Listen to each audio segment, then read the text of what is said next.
여러분 안녕하십니까. 2월 10일 새벽이 됐습니다. 전원책입니다. 수원지검 공공수사부가 어제 전격적으로 이재명의 아내 김혜경을 재판에 넘겼습니다. 민주당 대선 경선이 진행되던 지난 2021년 김혜경이 민주당 관계자들에게 식사를 대접해서 공직선거법을 위반한 혐의를 적용했습니다. 공범으로 기소된 김혜경의 측근 배소연은 어제 항소심에서도 1심과 똑같은 유죄 판결을 받았습니다. 배소연의 형은 징역 10개월에 집행유예 2년입니다. 검찰이 김혜경을 전격 기소한 것은 만일 배소연이 상고를 하지 않으면 판결이 그대로 확정이 되고 그러면 공범인 김혜경을 기소할 수 없기 때문입니다. 그런데 법인카드 유용을 이재명은 과연 몰랐다는 말입니까? 손흥민이 멱살을 잡자 이강인이 주먹질을 했다. 어제 오후 영국 대중주간지죠. 더선지가 폭로를 한 지난 아시안컵 축구 요르단과의 준결승전 전날 벌어진 우리 축구 대표팀의 폭력 장면은 모든 뉴스를 점령해버렸습니다. 세계적인 선수들을 보유하고도 이 패스미스를 남발하며 유효 슈팅은 단 하나도 없는 아주 이상한 참패를 당한 뒤에 클린스만 감독은 빙글거리면서 온 국민의 공분을 샀습니다. 축구계 관계자는 대회 기간에 이 손흥민과 김민재, 황희찬 등 고창급 멤버와 그리고 이강인 사이에 갈등이 있었다며 스페인에서 성장한 이강인이 정서적인 면에서 선배들과 달라 자주 부딪혔다고 알고 있다고 말했습니다. 그러니까 이게 대표팀 안에서는 공공연한 비밀이었던 것입니다. 일부 멤버는 요르단전을 앞두고 클린스만에게 찾아가서 이강인을 선발에서 제외할 것을 요청했을 정도입니다. 하지만 클린스만은 이강인을 주전으로 그대로 기용을 했습니다. 어쨌든 이런 사실이 보도되자 이강인은 어제 이 사태에 대해서 사과를 했습니다. 해외파와 국내파의 알력도 오래됐다고 합니다. 작년 11월 중국전이 끝나고 유럽파들이 한국에 일찍 돌아가기 위해 자기들 돈으로 전 세계를 임대해서 귀국을 한 바 있다.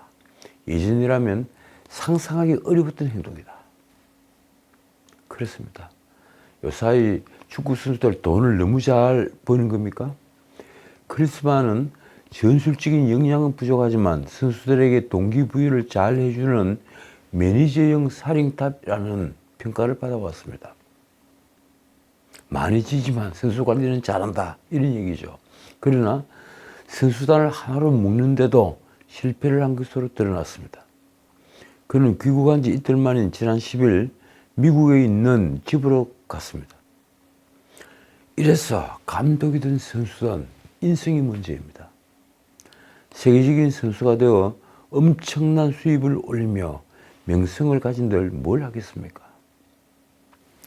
자, 이번엔 북한 문제입니다. 북한이 어제 14일 오전 9시경 원산 동북방 해상에서 그러니까 바다에서 동해상으로 순항미사일 여러 발을 발사했습니다.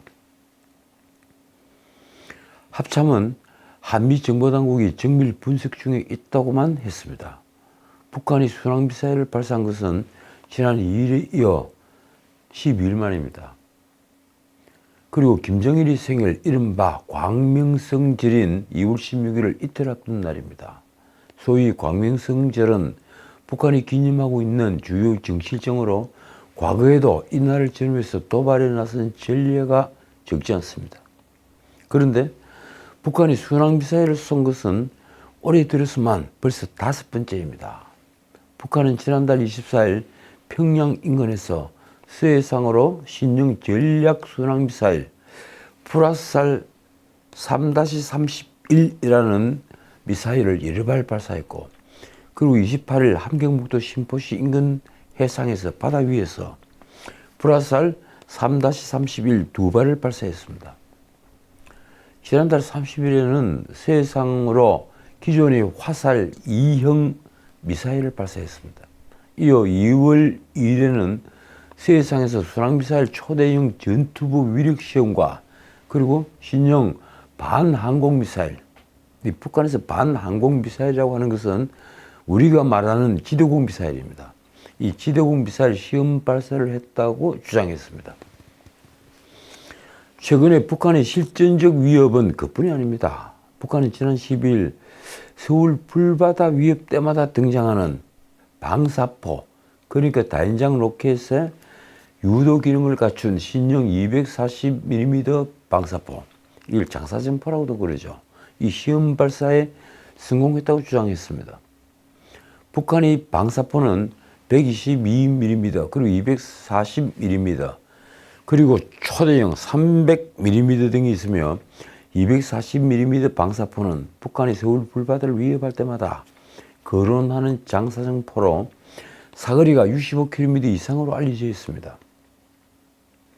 결국 북한은 문재인 5년 동안 핵을 고도화하면서 이 장사정포도 아주 계속 개량을 해온 것으로 밝혀졌습니다. 그러니까 수도권과 서울을 겨냥하는 240mm 방사포탄의 성능을 북한은 계속 개량을 한 것으로 보입니다. 우리 군도 11일 평안함도 남포 인근에서 발사된 방사포탄이 세상에 낙하한 것을 포착했습니다. 북한은 지난해 1월 무려 600mm나 되는 초대형 방사포 30문을 실전 배치했다고 주장해 왔습니다. 그런데 북한이 서부전선 비무장지대 DMZ에 200여문을 보유한 240mm 방사포는 사거리가 65km 이상이어서 서울 전역을 사정권에 둘 수 있습니다. 그런데 이 240mm 방사포의 최대 단점은 탄도미사일과 달리 유도 기능이 없다는 점이었습니다. 당연히 정밀성이 떨어지죠. 그래서 오차가 커집니다. 그런데 북한은 이번 시험 발사에서 240mm 포탄 조종 날개에 위치 정보 시스템 GPS를 장착해서 정밀도를 계산한 것으로 분석됩니다. 전문가들은 240mm 방사포탄의 정밀성을 높이는 데 성공했다면 유효 사거리도 늘어났을 것이라고 평가했습니다. 한편 북한은 300mm 대구경 방사포탄에 유도 기능을 또 장착한 것으로 분석됩니다. 이 방사포는 사거리도 180에서 200km에 달해 우리 군은 사실상 단거리 탄도미사일로 분류하고 있습니다. 단거리 탄도미사일과 전혀 차이가 없는 겁니다. 이런 방사포는 러시아의 주문을 염두에 두실 가능성이 있다고 분석을 하고 있습니다. 다시 경제 문제입니다. 지난달 실직 뒤에 실업급여, 이걸 구직급여라고도 그러죠. 실업급여를 새로 신청한 사람이 3년 만에 무려 20만 명을 넘어선 것으로 드러났습니다. 1월 한 달에 말입니다. 코로나 확산으로 고용시장이 위축됐던 2021년 1월 이후에 최대치입니다. 13일 고용노동부가 발표한 자료에 따르면 지난달 실업급여 신규 신청자는 20만 1000명, 3년 전 1월보다 불과 1000명이 적으며 작년 1월 대비 13,000명이나 증가했습니다. 실업급여 신청자가 증가했다는 것은 뭘 의미하는 걸까요? 해고나 계약 종료 등으로 원치 않게 일자리를 잃은 사람이 그만큼 늘었다는 것입니다. 통상 1월에는 직전 연말 고용계약이 끝나는 사람이 늘어나는 탓에 다른 달보다 실업급여 신청자가 증가하는 경향이 있습니다. 그런데 고용부의 분석은 내렸습니다. 제조업과 건설업 고용 상황이 여전히 안 좋기 때문으로 보인다. 전체 피보험자가 계속 증가하면서 그와 비례해서 실업급여 신청자도 늘어나는 구조적 측면도 있다. 그러고 보니 1월 말 기준으로 고용보험 상시가입자는 1,505만 8천 명. 이 숫자는요, 작년 1월 말보다 2.3%나 늘어났습니다. 그 중에 제조업이 9만 8천 명 2.6%, 그리고 서비스업이 24만 5천 명 2.3%가 늘었습니다. 주로 서비스업이 있는 겁니다. 반면 건설업 가입자는 1년 전보다 2천여 명이 줄어 6개월 연속 감소세를 이어가고 있습니다. 문제는 신규 실업급여 신청자는 제조업 신청자가 3만 1,500명으로 지난해 1월 대비 14.1%나 증가했다는 점입니다. 그 외 이 산업시설 관리 서비스업은 2만 8천 명 13.4%나 증가했습니다. 이는 제조업 고용 상황이 수출 회복세를 따라가지 못한 탓으로 풀이됩니다. 수출은 이제 좀 회복되는데 제조업 고용은 오히려 줄고 있다. 이런 의미입니다. 산업시설 관리 서비스업에도 제조업 파견이 포함되어 있습니다. 문제는 또 건설업입니다. 태영 건설 등 국내 건설업체들이 자금난에 시달리는 것을 다들 알고 계시죠. 그 가운데 이 건설업에서도 지난달 신규 실업급여 신청이 1,700명으로 7.3%나 늘었습니다. 특히 현장 일용 근로자들의 실업급여 신청이 늘고 있다고 합니다. 자, 이것 말고도 우울한 경제 뉴스는 또 있습니다. 잠재 성장률이 12년째 내리막이라는 뉴스입니다. 잠재 성장률이 조금씩 계속 내려오고 있다.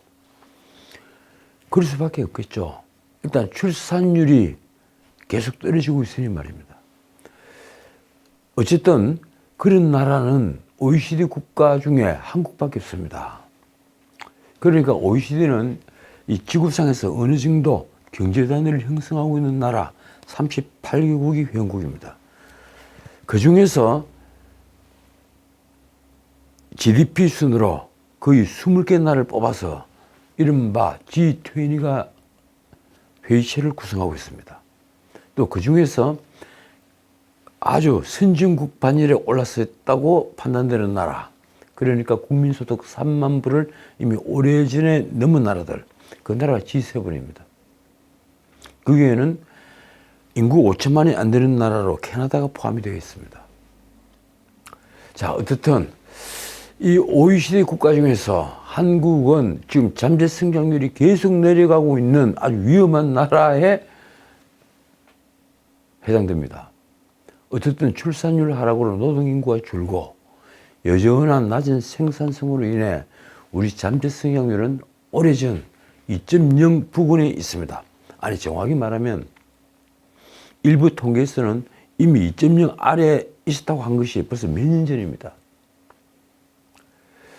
자, 그러자 언론은 한국 경제의 성장성, 역동성, 수익성이 주력 산업에서부터 하락하고 있다고 쓰고 있습니다.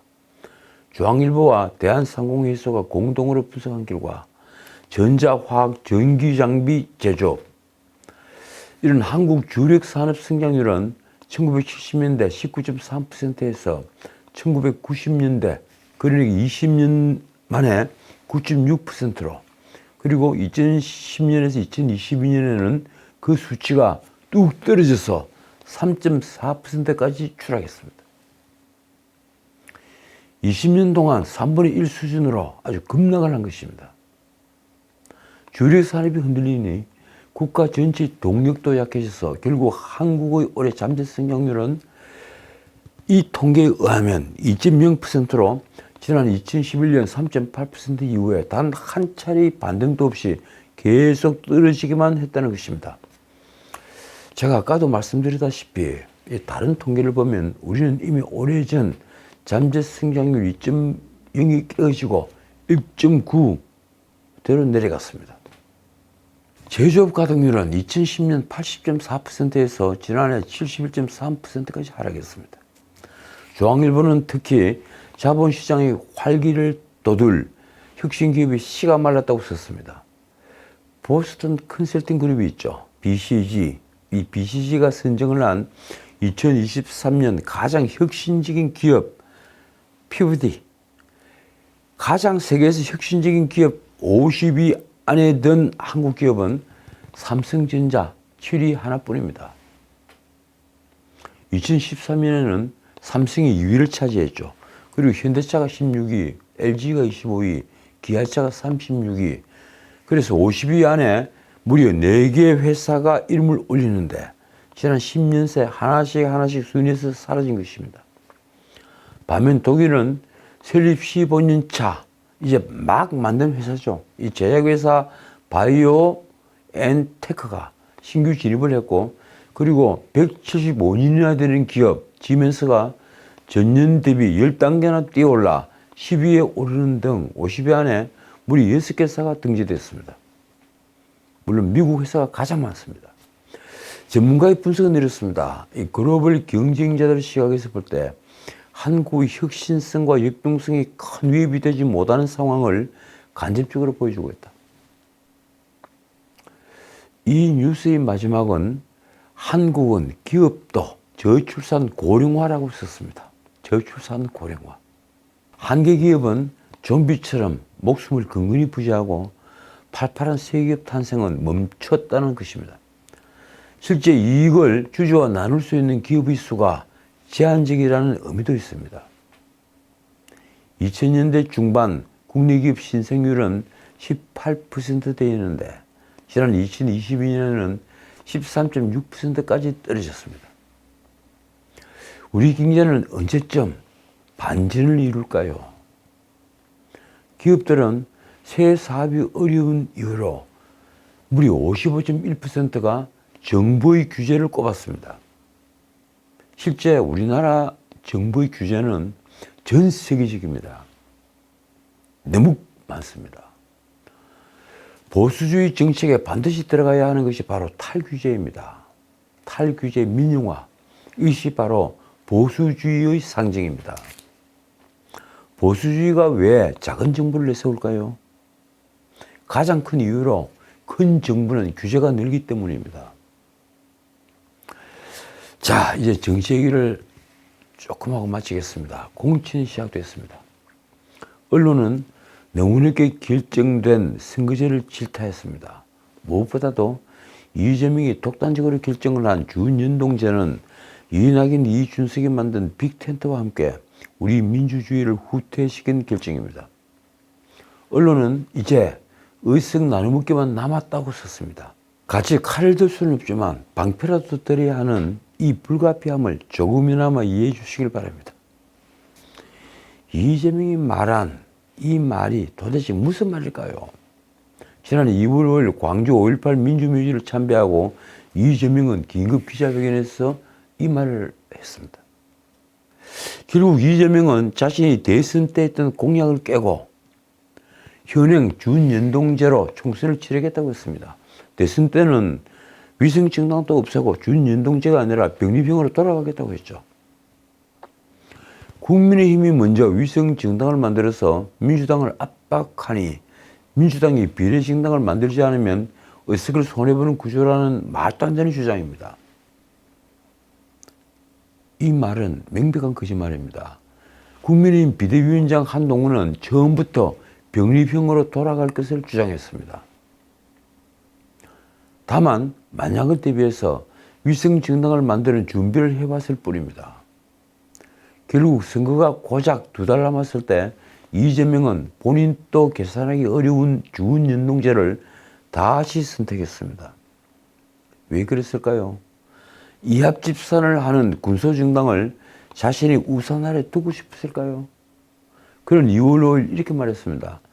정권 심판과 역사의 전진에 동의하는 모든 세력과 함께 위성정당 반칙에 대응하면서 연동제의 취지를 살리는 통합형 비례정당을 추진하겠습니다. 통합형 비례정당. 근데 그 이유가 바로 국민의힘이 만드는 위성정당에 대응하기 위해서 추진하겠다는 겁니다. 참 기가 막히는 변명입니다. 대체 이재명이 말한 통합형 비례정당은 실체가 무엇인가요? 외관적으로는 민주당과 뜻을 같이 하는 정당과 세력이 모두 참여한 비례정당을 만들어 선거에 임하겠다고 하겠다는 것입니다. 이재명은 이 결정을 발표하기 하루 전에 양산의 문재인을 찾아가서 이 결정에 합의했습니다. 문재인 역시 병립형으로 가서 친문들이 학살당하는 것보다는 준연동제가 훨씬 좋았을 테입니다. 병립형으로 가면 이재명이 친문을 배려하지 않을 테이니 말입니다. 어차피 이번 총선은 양 진영의 운명을 건 건곤일척의 대승부이니 이재명은 문재인과 거짓말 논의했을 것입니다. 이날 문재인이 한 말이 이렇습니다. 민주당과 조금 우호적인 제3세력들까지도 한데 모아서 상생의 정치를 나아갈 수 있다면 우리 정치를 바꾸는데 대단히 중요한 의미가 있을 것으로 생각한다. 우리 정치를 바꾼다고요? 후퇴시키는 게 아니고요. 정의당도 준연동형을 환영했습니다. 심상정이 2월 5일 페이스북에 쓴 글이 이렇습니다. 이재명 대표가 병리병 퇴행의 동반자가 되길 원하는 국민의힘 손을 뿌리쳤다. 민주당과 함께 선거제 개혁에 깊숙이 관여했던 사람으로서 참 다행으로 생각한다. 그래도 심상정은 국민의힘이 병리병으로 돌아가기로 했다는 것을 정확히 얘기를 했습니다. 이재명처럼 거짓말을 하지는 않은 겁니다. 결국 민주당과 정의당, 이 공수처와 준연동제를 주고받았던 야합은 이번 총선에서도 계속됐습니다. 어쨌든 저는 대통령제를 계속한다면 이제 비례대표는 없애고 소선거구 다수 대표제만으로 의회를 구성하는 것이 민주주의라고 믿습니다. 미국 하원 선거처럼 말입니다. 비례대표는 지역구에서 선출되기 힘든 전국적 인물과 그리고 국회 입성이 어려운 국가에 꼭 필요한 전문가들을 배려하는 제도인데 우리는 개파 정치와 함께 한국 정치가 부패하는 원인이 되고 있습니다.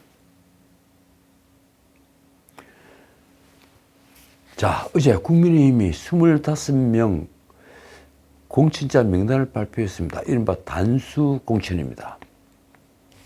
서울 19명, 광주 5명, 제주 1명입니다.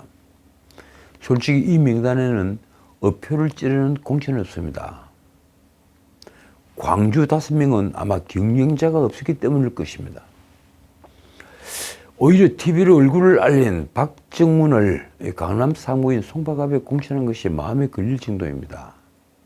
언론은 윤석열 대통령이 40년지기로 알려진 석동연 전 평통사무처장과 안영환 전 의원을 제치고 단수 후보로 추천된 이 박정훈에 주목을 했습니다. 대통령이 40년지기를 공천을 주지 않고 갓 영입한 인사를 공천을 줬다. 이 얘기입니다. 공관위원장 정영환이 말이 이렇습니다.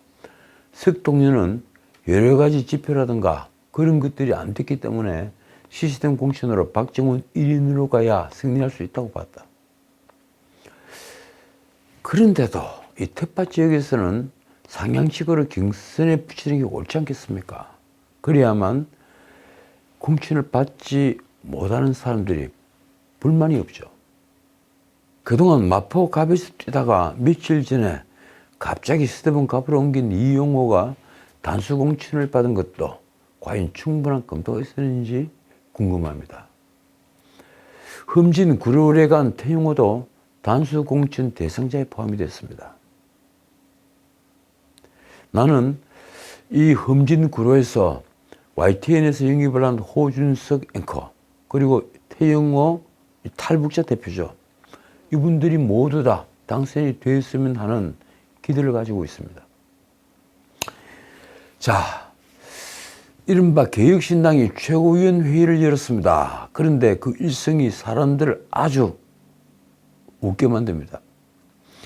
가장 선명한 야당으로 대안세력이 되겠다.